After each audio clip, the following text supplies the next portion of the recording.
Good morning. Hey, hi, how's it going? It's about 72 degrees at 5:45 a.m. It's that time of year. We cool down into the 70s at night, which is insane. But we are going to do a little propagating today, and we're going to do a little bit of, it's called air layering. You can see her tail wag. It's called air layering, and basically we're going to take some Ziploc baggies and some soil, and I'm going to try to propagate some plants around the garden, some plants that I would like some more of, or some plants that some friends would like some, and some plants that I don't need more of, but would be nice to have more of. So we're going to just start with 5 plants today. This is a super easy, super simple project. You don't need much. You need really 2 things. 3 things is better. We're gonna start with some Ziploc baggies. You can do Ziploc baggies, you can do saran wrap, or you can buy these air layering propagation balls off of like Amazon or Walmart or wherever you wanna buy them from. These work just as well and are much more affordable. The other ones are reusable though. And then all you need is some rooting hormone and some soil. And so I've got some rooting hormone, I've got some soil. A lot of people will use sphagnum peat moss. I try to steer clear of the peat moss because it's just not good for the environment. So we're just gonna use some good old soil. And you wanna make sure that it is pre-moistened. Well, let me show you what we're gonna do. I'm very excited about it. So I'm going to fill my Ziploc baggies up with some soil, and I'm gonna fill them up all the way. You want it to be really full of soil because this is what your plants are going to root into. We're going to pre-moisten our soil so that way it's nice and wet and the plants have something really good to attach to. You don't want to go in with some dry soil. Whatever you're using, just make sure that it is well moistened. Once you have filled up whatever vessel it is that you're going to use, to make sure that you don't have too much moisture in it, I already know this one does, but you can squeeze it and see how that just filled up with water down here. Some of that soil, but I did see some water drop. It's probably got a little too much moisture in it. It's not too far, but it is a little bit too much, where I can see, I think this one is probably pretty good.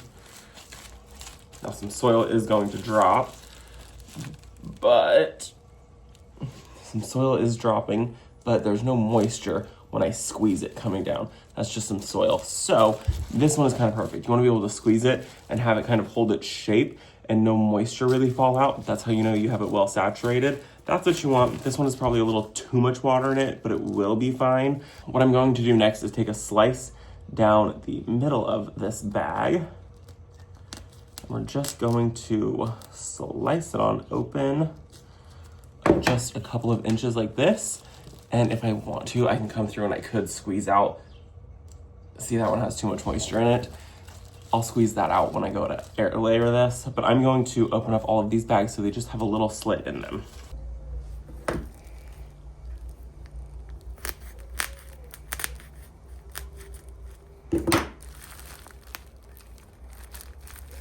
So we have our bags filled with soil, and we have them pre-moistened, and we have them already sliced open now.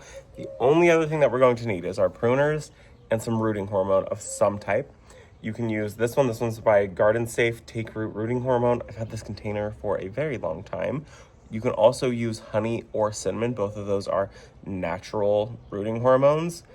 I just have this on hand, so this is what I'm going to use.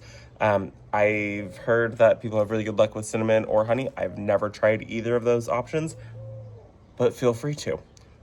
We're gonna use this one. So one thing that I really, really love is this vitex right here. This is called Pink Pinnacle Vitex. Most vitex come in the color blue, but this one's really cool because it comes in a like pinkish purple color. The blooms are kind of like, well, they're more like a dusty pink lavender color. They're really, really pretty. The pollinators just go absolutely crazy for this. Once this thing gets in full sun, the carpenter bees, the honeybees, and the bumblebees are going to just be all over it. It's a really, really fun plant to have in the garden. So say I've found a branch that I want to propagate on the vitex, which is this branch right here. So we're just going to make a line all the way around this top branch here, cutting into the cambium layer, which is that green layer.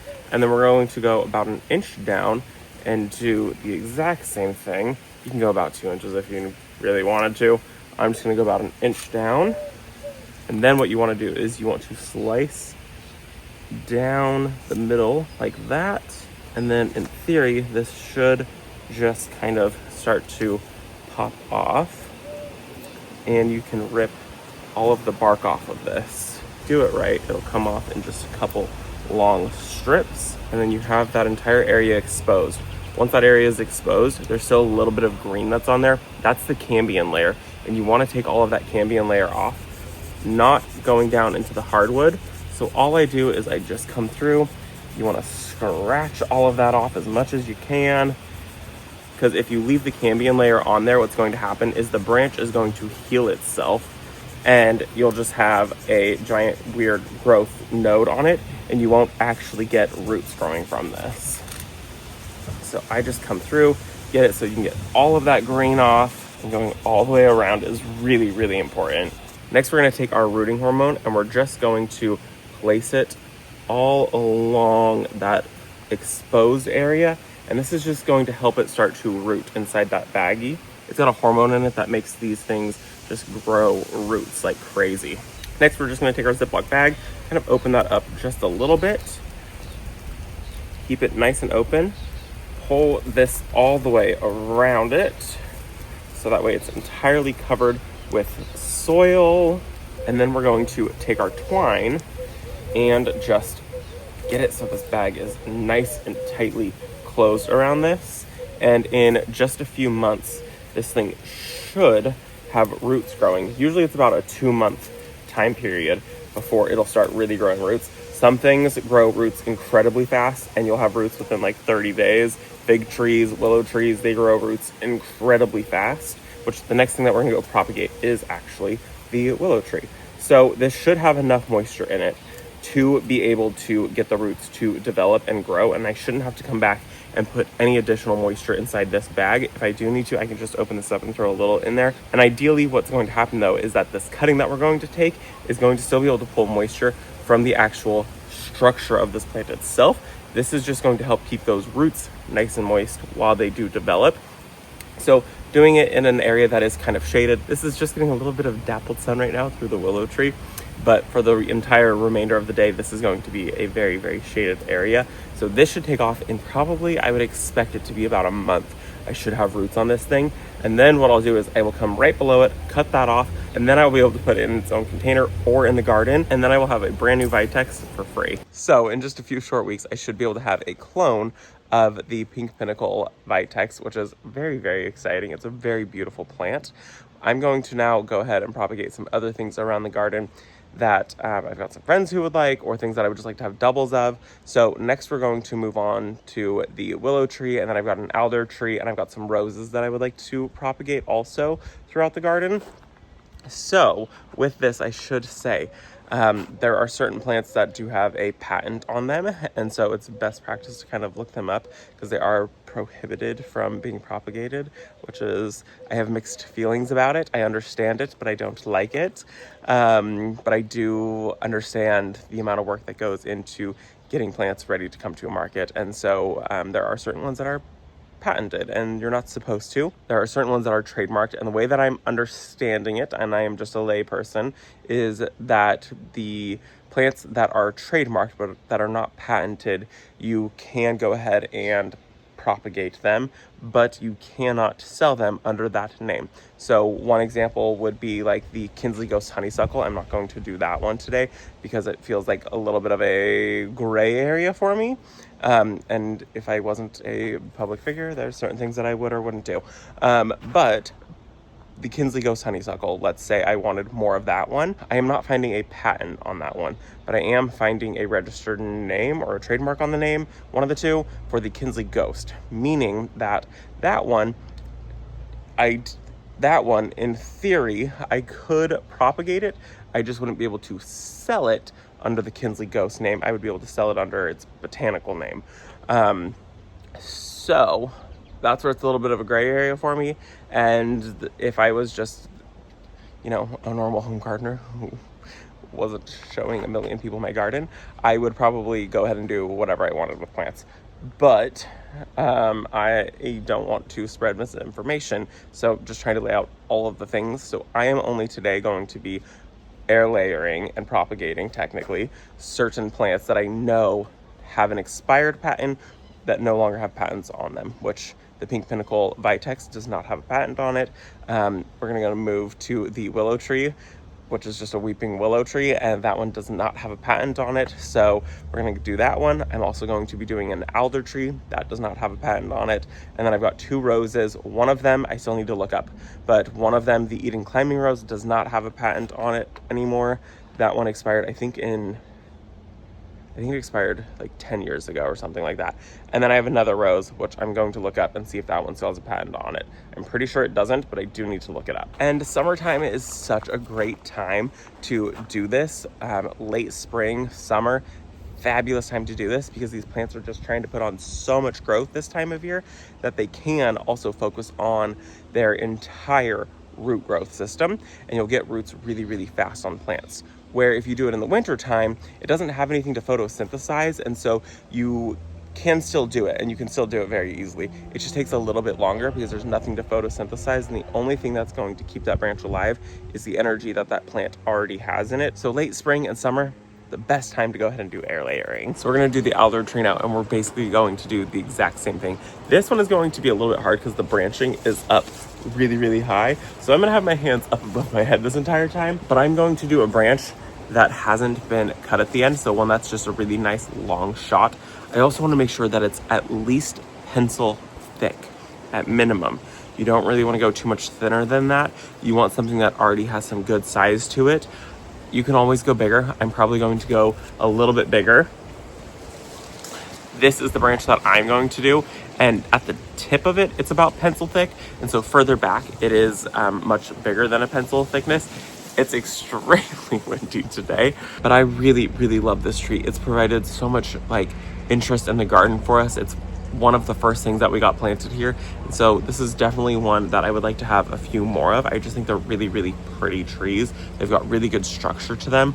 I also know some people who would like some. So we're gonna go ahead and take one cutting from this, and then once I see root growth on this one, this is one that I'm going to just put in a container.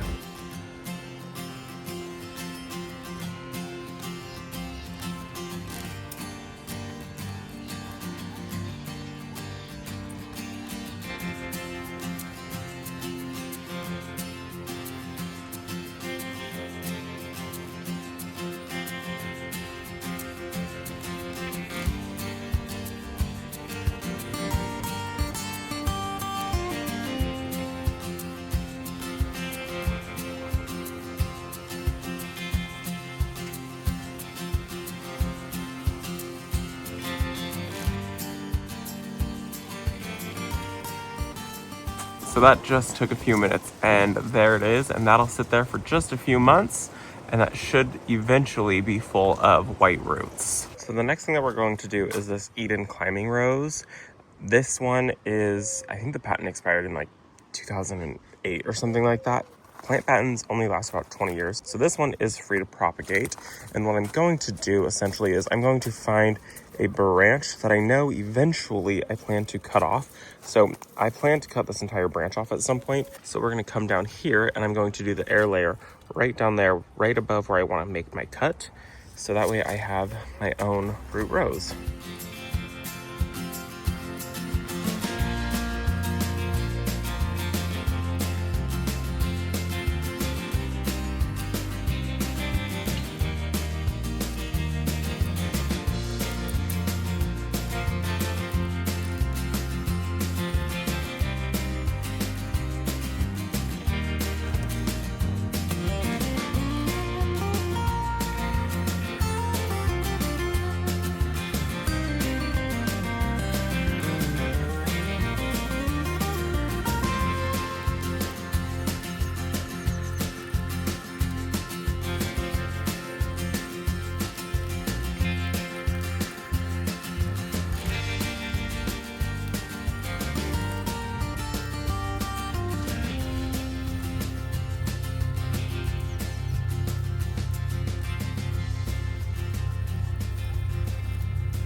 And the last one that I'm going to do for today is this lemon cypress. It is a beautiful evergreen specimen. It is very fast growing and you can usually find them around winter time, but I don't want to wait until winter time. And so what I'm going to do is I'm going to go on the back side and I'm going to get in here and I'm going to try to take a decent size cutting, because then if it propagates, I will immediately have a really decent size evergreen.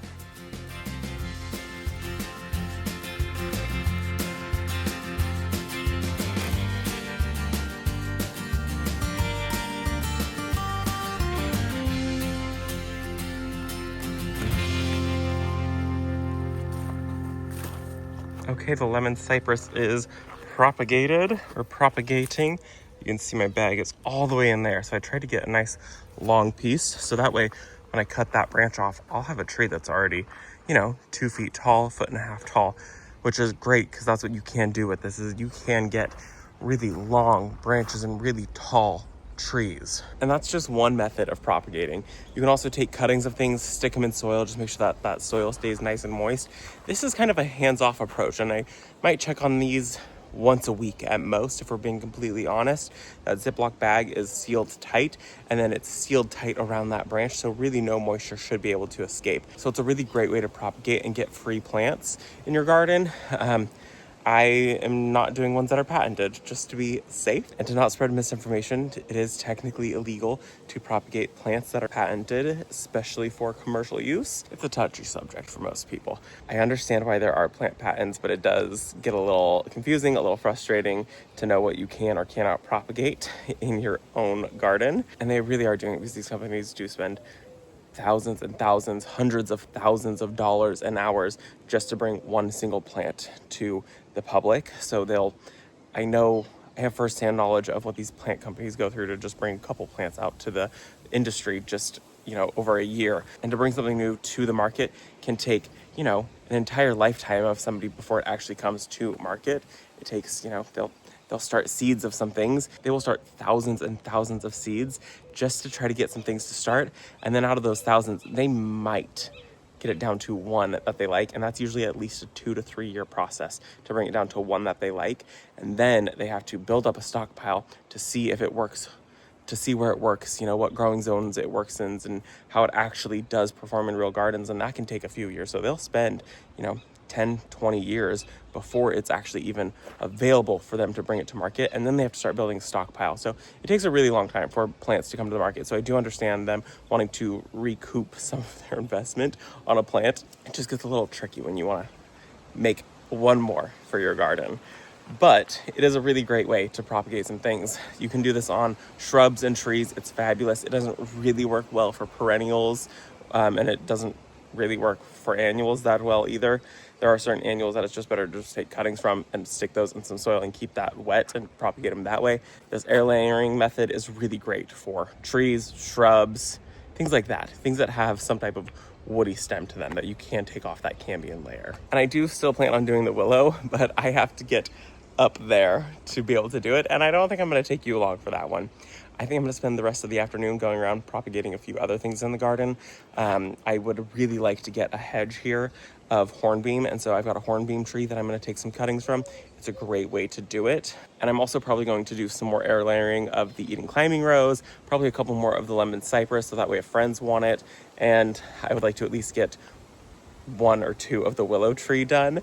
Air layering isn't always a 100% successful, but it works really, really well. So if you want to have a couple plants and you're just banking on just one, it's probably best to do at least 2. You can always toss the other one. I'm going to go around now and I'm going to do 2 of everything at least, probably 3 or 4 of most things, just to be safe. And that way if some friends want some, I can share that way, because technically I shouldn't be sharing anything from my garden if I dig it up out of the ground, because I do have invasive worms. So this is a really great way for me to be able to share some plants that are in my garden. So I think this is where we say goodbye. It's a very simple propagating day in the garden. I'm out here super early. The sun has just started to kiss the garden. I hope that you enjoyed this video. Thank you so much for visiting our garden today. We'll see you in the next one. Bye guys.